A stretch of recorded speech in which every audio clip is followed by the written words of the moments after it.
नमस्कार. आत्ता आपण पाहतात तळेगाव टाइम्स न्यूज. आत्ता आपण रमाकांत नगर या ठिकाणी आहोत. नुकतीच 14 एप्रिल 2026 रोजी एक गाव एक जयंतीचं आयोजन या ठिकाणी करण्यात आलं होतं. त्याचं संपूर्ण नियोजन हे जे आत्ता आपल्यासोबत आहे सुहास गोरडे यांच्याकडनं झालेलं होतं आणि अतिशय छान अशी मिरवणूक झाली होती. तर त्यांच्याकडनं आपण थोडक्यात जाणून घेऊ की नक्की मिरवणूक कशी झाली आणि त्याची तयारी नक्की कशी केली. सुहास भाऊ नमस्कार. काय सांगाल? आपण तयारी तर खूप छान झाली होती, अनेक नागरिकांनी याचं कौतुक केलं आहे, परंतु प्रत्यक्षात तयारी करताना काय अडचण जाणवली आणि कशी केली तयारी, काय सांगाल?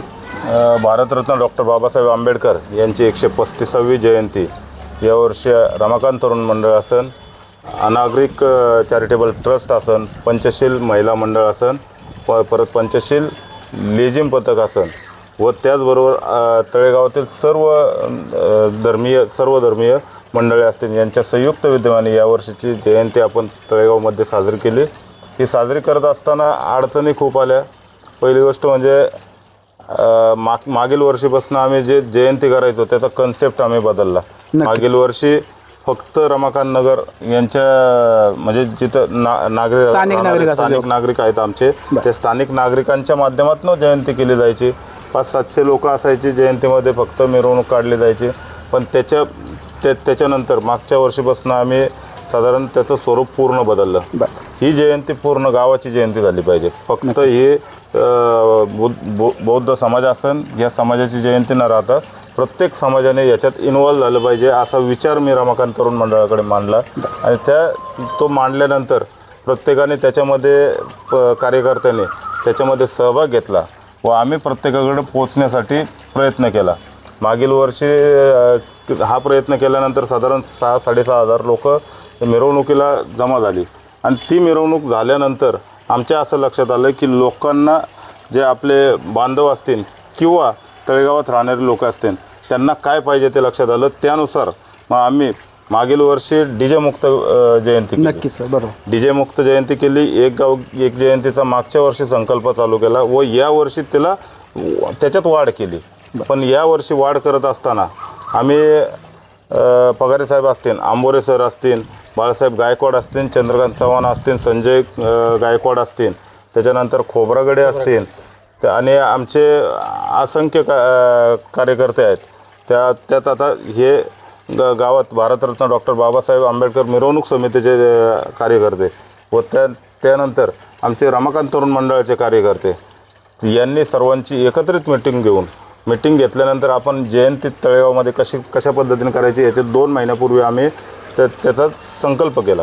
मग त्यानुसार वेगवेगळ्या पद्धतीचे आम्ही देखावे दाखवले जावे.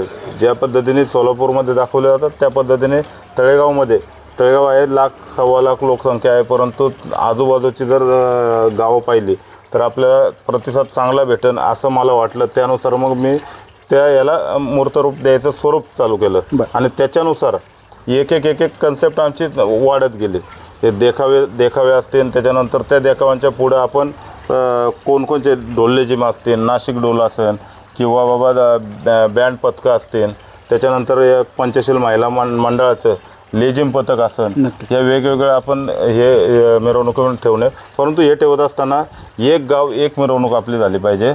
तळेगावात ही 14 एप्रिलला एकच मिरवणूक झाली पाहिजे आणि डीजे मुक्त मिरवणूक झाली पाहिजे याचं आम्ही खबरदारी घेतली.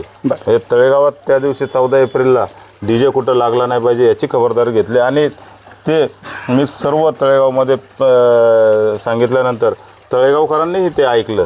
त्याच्याबद्दल मला म्हणजे तळेगावकरांचा पण अभिमान आहे. नक्की सर. बरं, त्यामध्ये एक आकर्षण होतं ते म्हणजे डॉक्टर बाबासाहेब आंबेडकर आहेत आणि एक ॲम्बेसेडर आहे जी अनेकांनी कधीच पाहिली नव्हती, जी प्रत्यक्षात तुम्ही तिथे ॲम्बेसेडर उभी केली होती.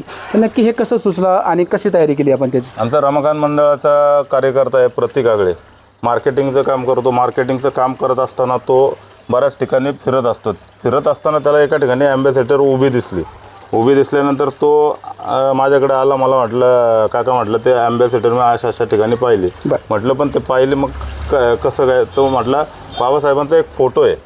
बाबासाहेब ॲम्बेसेडरमधनं उतरलेले आहेत आणि त्यांनी हात वरती केलेला आहे, तो आपण देखाव्यामध्ये घ्यायचं का? त्याला म्हटलं चालेल. मग त्याच्यानुसार ते कुठं ॲम्बेसेडर आहे त्यांनी सांगितल्यानंतर नेमकी ते माझ्या मित्राचे ॲम्बेसेडर होते आणि मावळ तालुक्यातील एकदम प्रतिष्ठित व्यक्ती ती ॲम्बेसेडर वापरायचे.